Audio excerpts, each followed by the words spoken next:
All right, and you will have to forgive me today. I am doing both technical facilitation and facilitation. So there's going to be some bumps as I watch the waiting room and whatnot. But welcome to the call. My name is Shannon Dosmegan, and I'm with the Open Environmental Data Project, but also part of the Open Climate organizing and coordinating team. In the chat, you'll see a link to a Google Doc, I hope, and if not, if somebody could just drop it in there. This is where we're going to be taking notes. You can also use the Zoom chat if you have comments or any technical difficulties. And then in terms of participation, we just ask that you mute if you're not speaking. So let's also just try to, as we go into breakout sessions and as we're doing sharebacks, remember to be kind and considerate. We are in a stressful time in the pandemic and want to make sure that we are being respectful of everybody as best we can. All right, so just a quick synopsis if you've not been on these calls before, or perhaps you are, an old hat at these as well. We started doing these calls, there's 6 of us that have been convening them, because we wanted to better understand how the open movement can respond meaningfully to the climate crisis. And this is actually our wrap-up call today of season 1. So we started in March of this year, and we've done a series of 6 calls. The other calls have primarily been topical. They've focused on things ranging from environmental data to the research of the climate crisis by social scientists, to our last call, which was on how do we create a fossil-free internet by 2030. So I encourage you all to go to the Appropedia page when you have a second and watch the calls if you haven't already, or check out some of the write-ups that we've done on Medium of them, and read the Open Climate Now article, which appeared in Branch magazine. So to go ahead and get started, I'd like to encourage everybody to go into the doc quick, and we have an introduction section that is about at the bottom of page 1. And if you just like to take a minute to go ahead and write your name in, this is, as I said, the wrap up of season 1. So we are planning on doing a season 2, which will probably start sometime in November or December. If you're interested in receiving information going forward, please leave your email address and we will move it over to our contact sheet to make sure that you get further updates. So we'll do that for a minute, and then we'll just do a very quick round of introductions from a couple of people because we have a small group today.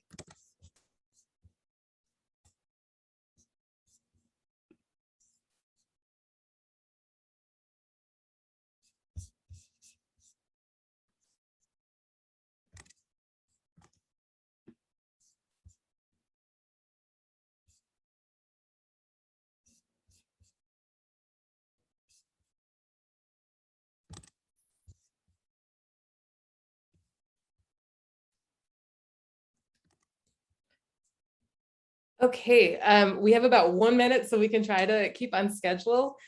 Michelle or Charlie or Tobias, Daniel, Michelle, Emilio, anybody, would you like to do a very quick introduction? So your name, perhaps like 1 sentence on why you're here, and if you want to give an affiliation or a location in the world as well. I can go first. Hi, everyone. I'm Michelle Tripka. I use the pronoun she, her. I'm with the Open Environmental Data Project. I just started last week, so very exciting to be here. And I'm here because I'm really interested in the way that we communicate around climate change and actually incite climate action, especially for the communities that are most affected by climate change.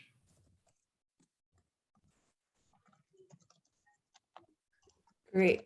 I guess I'll go next. Hi, I'm Charlie Schweik. I'm a faculty professor at UMass Amherst. I've been studying common space peer production for about 20 years now, and have been thinking about these exact ideas, and just by luck ran into Emilio through a mutual contact. And so this is the first time I've seen Emilio face to face, but I'm just thrilled what you're doing and excited to hear what you've been talking about. Thanks. Great. And Amherst, Charlie, Emilio's going to be in Boston next week, and I'm in Hudson, New York, so you're smack in the middle of us. Let's have a party. Let's meet up. Yeah. Shannon, you may not know me, but I was connected with Public Lab for some time. So Sure, it's great to see you. Yeah. Yeah. Anybody else want to do a quick introduction? Well, Daniel here. I'm with the Wikimedia movement and trying to work on climate-related stuff there with sustainability. I'm also a researcher working on ecosystems research, ecological novelty, invasive species, these kind of things, and how biodiversity interacts with climate change. Yeah, I put some bunch of links in the Google Doc. Oh, great. Thank you. We'll take a look after. And maybe one last introduction if somebody is eager.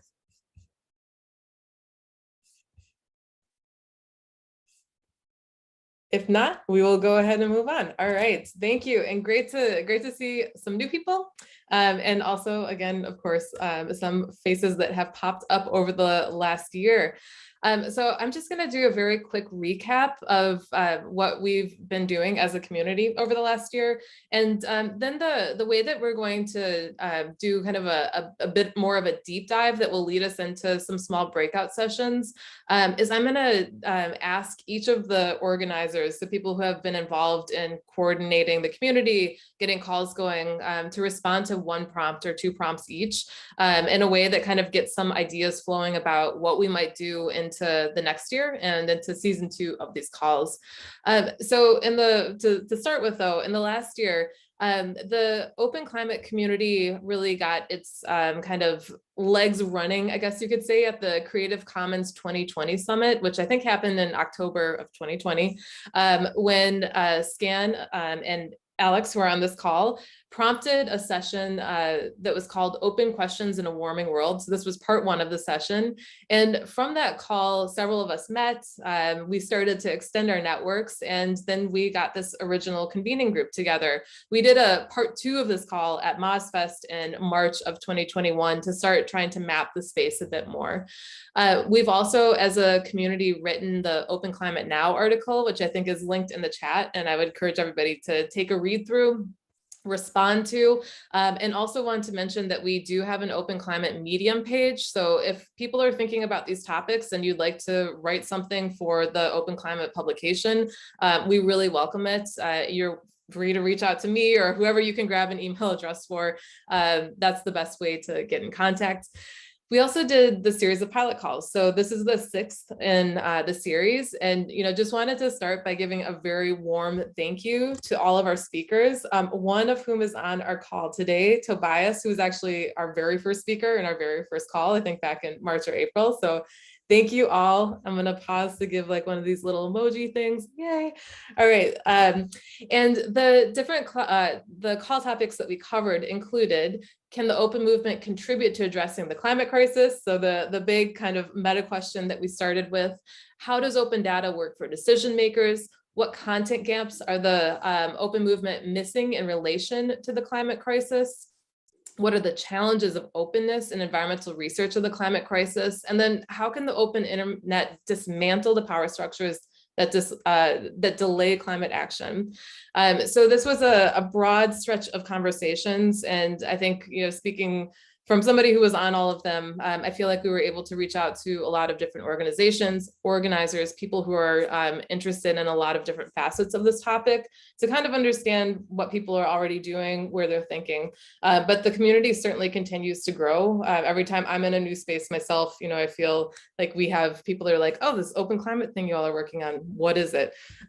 So hence why we will continue this and why we're going to go into another series of community calls.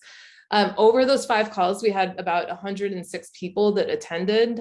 We had lots of people that were here for multiple drop-ins, but many more that came because the topic was of interest to them. And we have a lot of people who are interested in organizing for the upcoming call series on topics ranging from grassroots organizing and the application of open to thinking about unions, open source, and the climate crisis. But now we're wrapping up season 1. And so I want to go into talking with my colleagues, and I'm going to start with Scan. who is listed as Evelyn today. But so I have a prompt for everybody based on what I know about them and their work. And I'm hoping from each of you for about 3 minutes of response. And for people who are listening, if you have additional questions, please feel free to ask them, but also using this conversation kind of a spotter to go into our breakout session.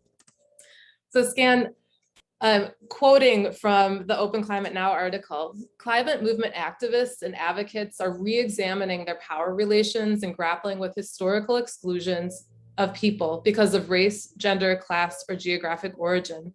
This call for change is also happening in the open movement, which advocates for liberating access to the historical body of intellectual resources such as art, literature, research, and other expressions that we call the knowledge commons. In short, we believe that knowledge must be shared in order for humanity to survive and thrive, and that it's essential to help fight the climate crisis. So can you tell me from your perspective how we get there? First, I have no idea. That's like the short answer to that. And I think that part of the reason why we're doing these community calls is actually to explore that question, right? Like, how do we get there? Because we don't necessarily have like a clear roadmap on that.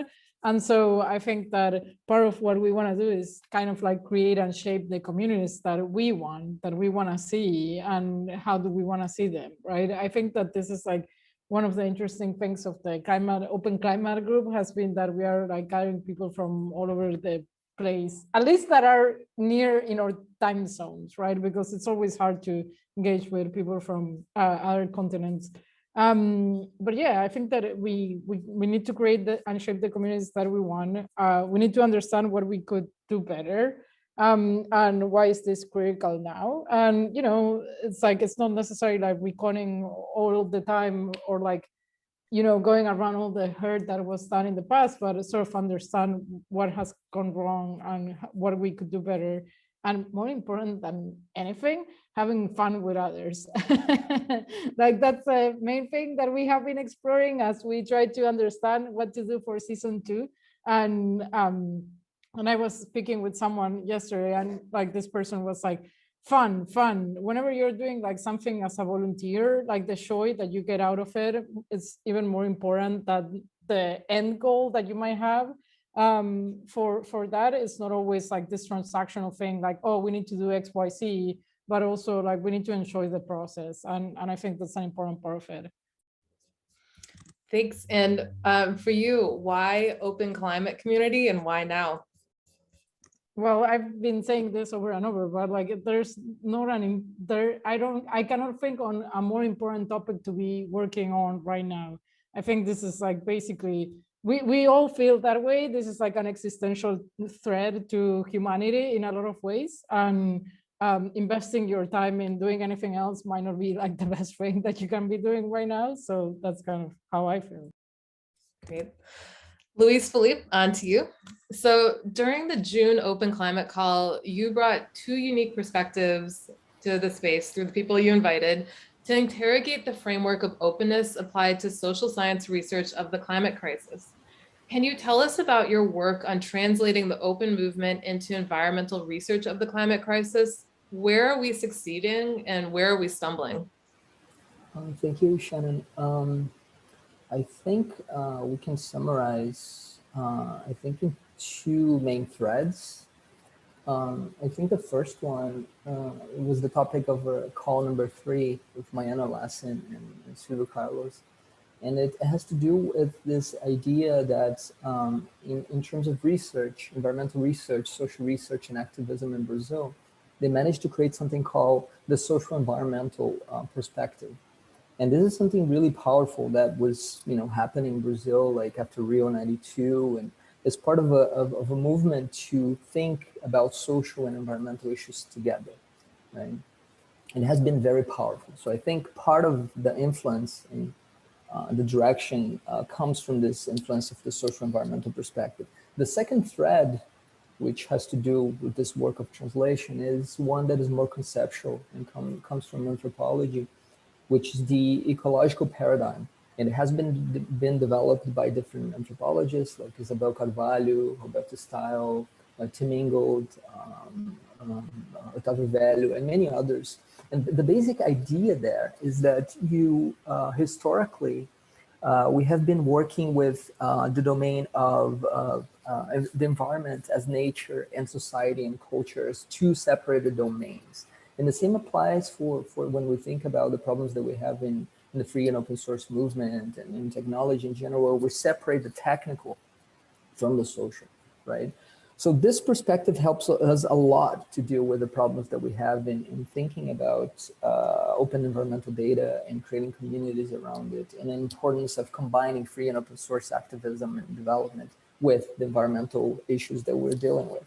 So in terms of the work that I have been doing and what I have seen, I think we have come a long way. So there's one domain that I think we're moving almost frictionless, and I'm very optimistic about this, is that I think in terms of the free and open source tools and technologies that we have and approaches that we have for developing scientific software and digital infrastructures, it's there.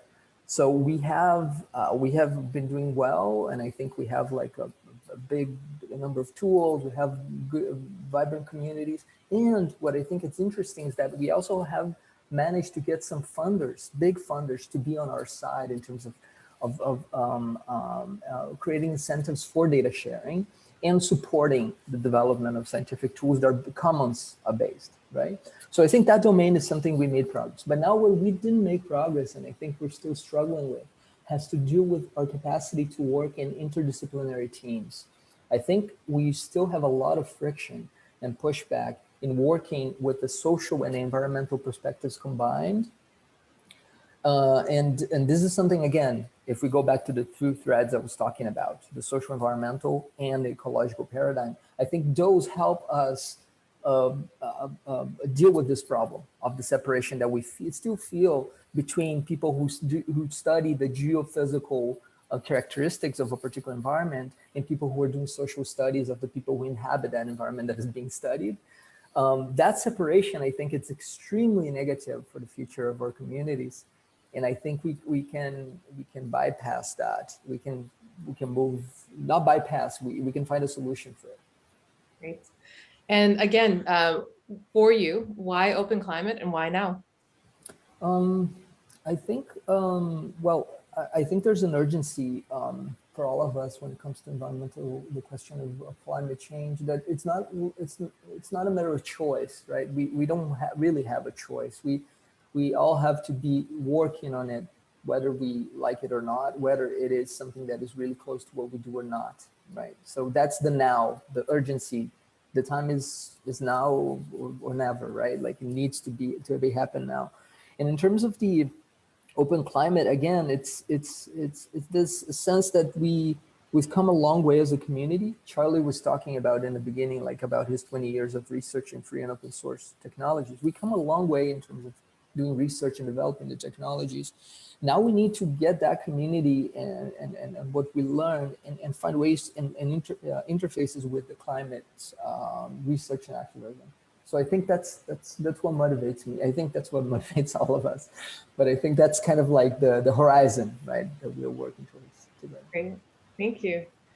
All right, Michelle, my friend, Michelle Thorne, the other Michelle. Hello, yeah, two Michelles on a call. Yeah. Great. Yeah, I was gonna say, I really like you both, so I'm glad you're both here. The August Open Climate Call was focused on how we create a fossil-free internet by 2030. Why is this framework so important in the context of open climate? And what is one recommendation for how we achieve this goal?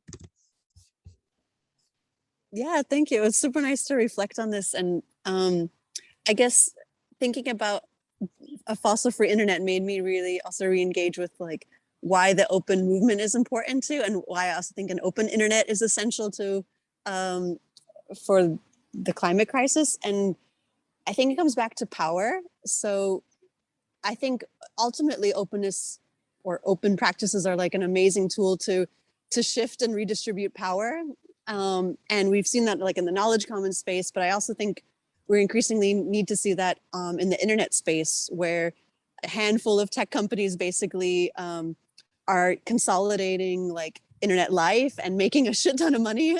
And they're not only consolidating like internet infrastructure, but down to the energy and like all from like the, you know, raw minerals to production to like serving up data to like training the data. And like, it's just kind of crazy, the consolidation that's going on. And so when I think about a fossil-free internet, the other word I insert sometimes is like fossil-free and open internet.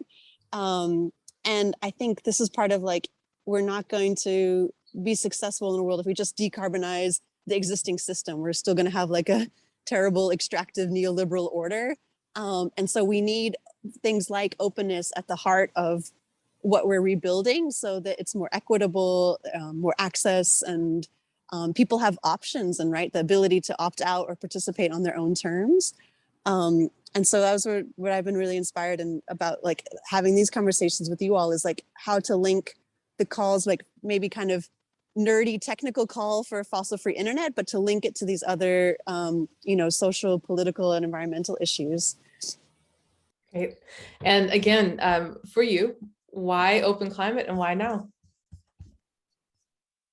Yeah, I plus one to what Louise and Scan were saying about just the urgency of action. And I found just personally, I mean, I'm sure all of you have gone through versions of climate grief and paralysis. And I realized for me, the best antidote to feeling despair was action.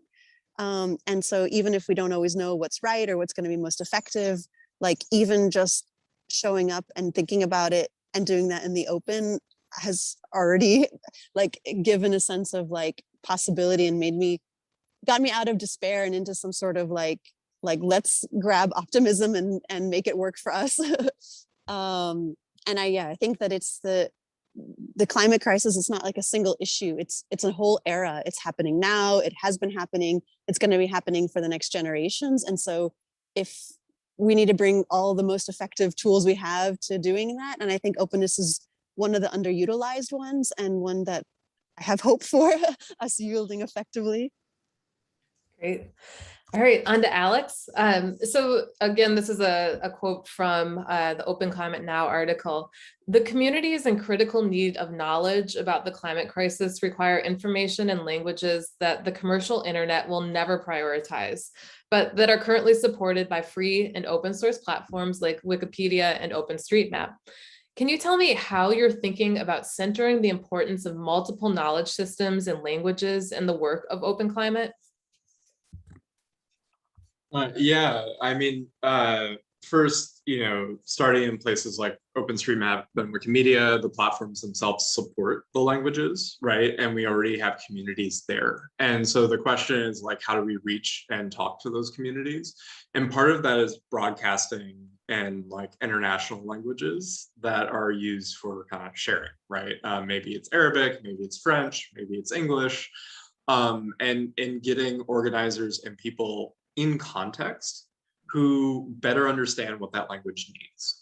So when we ran Wiki for Human Rights this last year with UN Human Rights, it was focused on right to a healthy environment. And our community in the Philippines, for example, ran 4 events in different languages, right, that were focused on like, okay, the Philippines is most affected by sea level rise and these human rights issues and deforestation and drawing those connections, right? So I think part of it is bringing new leaders into the conversation that aren't just of the dominant internet culture, right? And open communities have those leaders, right? Wikimedia communities organized in at least 100 languages. You know, we have content in 300, but like the active communities are there. People are there. They're working in the open. Like language preservation happens in the open right now. And so we need to kind of listen carefully, ask those communities, you know, what kinds of gaps are most important for your context, and then really just create the space for folks to do it. Does that answer your question? Yeah, and could you tell me for yourself why Open Climate and why now? Oh, I mean, this is a all hands on deck world problem, right? And like every single person needs to be here. I think the quote from the UN was Code Red for Humanity. And it's not just like the climate crisis, right? It's pollution, it's the biodiversity crisis, it's COVID, it's the socioeconomic kind of disaster we're creating with this current economic system, right? All of these things need and must have a backbone of knowledge and shared understanding of what's happening in the world, right? And for better or worse, like the open communities have created much of that backbone for the internet. And I think we just need to be really conscious of the power that brings, right? And we need to show up now with that power in a way that's constructive, rather than just kind of like doing, I think, which is often the fallacy of open communities, which is like, hey, it's open, you can use it, but providing no accessibility and no like conscious support for the communities that most need that support, right? And this is the equity move we need to make. And we need to be conscious of it, and we need to be intentional, and we need to create space for the people who need it most. Great. All right. And finally, last but not least, Emilio. A guest at the April 2021 conversation you led, Ana Grijalva from UNDP Accelerator Lab in Ecuador, said something that struck all of us as central to an effective open climate solution.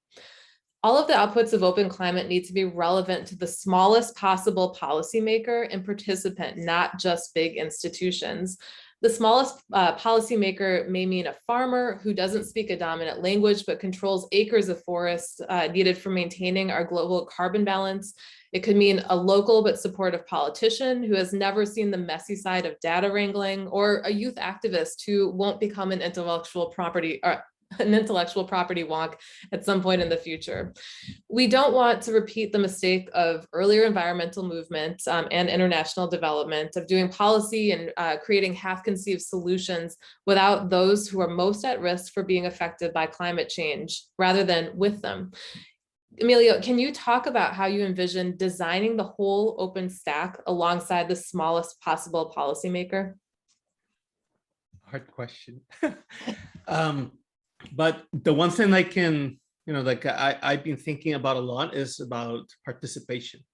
And when we envision participation in international development, in the open movement, sometimes we leave aside the idea that for good participation to occur, there has to be mutual influence. So these spaces that we're creating have to be open for the influence of people who are the smallest, or the persons who are being affected, specifically in this case by climate change, by lack of access to knowledge. And yeah, there has to be first intellectual humility on behalf of many different communities who are holding this knowledge right now, in order to understand the needs of different people from different parts of the world and not take those things for granted. So that's one. Then the other has to do with common threaded narratives that come from top to bottom, and to start creating these narratives that really show how big policies or big decisions about funding, about projects can affect the smallest of communities, and like the real impact, which is very difficult to measure. So there has to be funding into that. And then I think it's also important to start thinking about the small wins in terms of openness in climate change, which are not too sexy sometimes for funders to say, hey, we're creating this intervention in this small community, and this is happening through the use of data, etc. Because sometimes we want to see scale, and we're, especially in the knowledge, in the common society, we're used to having big numbers, 1 million of whatever being built, etc. But we have to start at small and embrace that diversity that comes with it. Great. And final wrap up, the same that I've asked everybody. For you, why Open Climate and why now? Because our narratives now are based on knowledge, and a person who does not have access to knowledge does not have access to the narratives to make changes or to be part of them. So in that sense, openness is a core value that has to be embraced by different social justice movements. And I think that the open movement has lived enough that we start to understand that we are supporting other values, other causes, and that we are an important part that can bring value to all of these people who are on the field, who are policymakers, who are scientists, etc. So yeah, I think the mission of the open movement has to start shifting towards serving and to be useful and to be supportive of all of these because all of these causes are the ones that are creating real social change. And in the case of climate change, are the ones that are keeping us from destroying humanity. So they're kind of important. All right, thank you. And I appreciate all of you for leading calls over the last year and bringing really interesting people into the room. It has been fascinating to say the least. And again, I encourage others to take a look through the Open Climate Archives when you have a minute. In a trick of facilitation multitasking, I have put together 2 different breakout rooms as Emilio wrapped up his last question while also listening intently. No, just kidding. Thank you. So we're going to go ahead and we're going to jump into breakouts. We're going to shorten it to about 10 minutes. So there'll be 4 of you in one group, 5 of you in the other group. And we have 3 questions as prompts. So the first is, what resonated, if you've been on calls from any of the last 5 calls, what resonated with you from the past conversations, or what resonated with you from what you just heard from the 5 speakers? Second, what would you like to see in season 2? Dream big. We are looking for really interesting topics. If you have people to suggest, please bring those suggestions as well.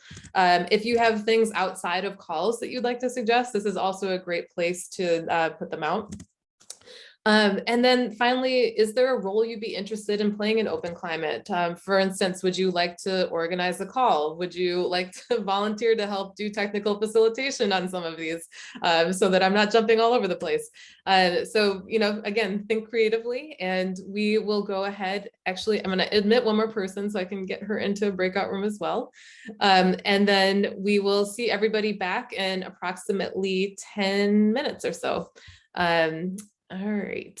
And so the person joining us is Camille, and Alex and Emilio, she's going to be in your group. So if you could just kind of give her a heads up on what you all are doing, that would be fantastic. Okay. And I'm opening rooms. All right. Welcome back. There is never enough time for all the things that we want to talk about. This I know to be true. All right. So why don't we start with just a quick, if you have something to add. Any thoughts that came up based on the conversation we just had on this call or past conversations? And I'll start with group 1, which is the Alex and Emilio's group.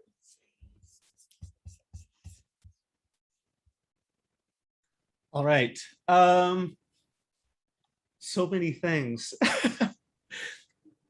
Yeah, so I think the conversation was around very specific things. Let me see, the first one, I think Camille was mentioning something around knowledge creating specific impact for, in general, like how to the policy level we can see what is the impact being created. I think that's around the lines of what you were mentioning. And that there was not an IP framework to preserve heritage equally. And then Charlie was saying something about that this is not an exercise, an academic thing to ponder about, but rather something that's calling us to action. And that, we have to start thinking about this, and he could see that in the discussions that we had. We are having sort of a very similar mindset, right, about things that have to happen now. And and the disconnect. Also, Michelle was talking about the disconnect between how we use the internet and material elements of using the internet, right? So that it's nice to have spaces where we can talk about these things. And then in general, what we would like to see in season 2 is about design, global, manufacturing, local, like all of this mindset of distributed manufacturing, how this can be applied to climate change, and more explicit connection with solidarity building, organizing groups that are doing the work. And then there were a couple of persons that were very interested in collaborating with us on season 2 and very specific actions. So yeah, leave it there. All right, great. And before I pass it over to group 2, if you did drop a note in that says something like, I would like to help organize the Open Climate Party, just leave your name as well so that we know who you are and how to follow up with you. Okay, so group 2, which was the Luis Felipe, Michelle, and Scan group. Why don't we just go, any responses that you'd like to provide, things that resonated from this call or previous calls, and what would you like to see in season 2? And this is open to the entire group. It doesn't have to be one of the organizers. Yeah, I think it like something that appeared also as well in recent gathering around how we can open and help fight greenwashing.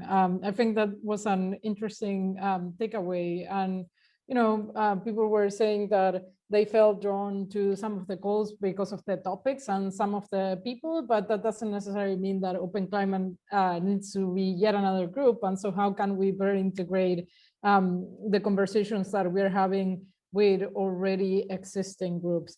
And there were some ideas for season 2, particularly around formats, and maybe, trying to think some more hands-on activities. I think that's something that people are wanting. Also, like co-hosting an Open Climate Festival or some time of fun activity, maybe some workshop or things like that. So I think that's the summary of some of the things that we discussed. And please, folks, feel free to jump in. Anyone else from any of the groups, contributions, thoughts on the calls or specific things that you'd like to see going forward with Open Climate Community?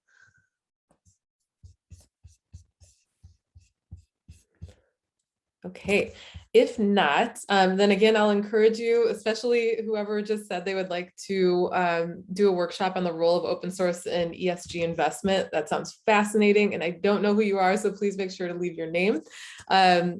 And I'm going to pass it over to Scan, who has some thoughts on next steps and what to expect from us.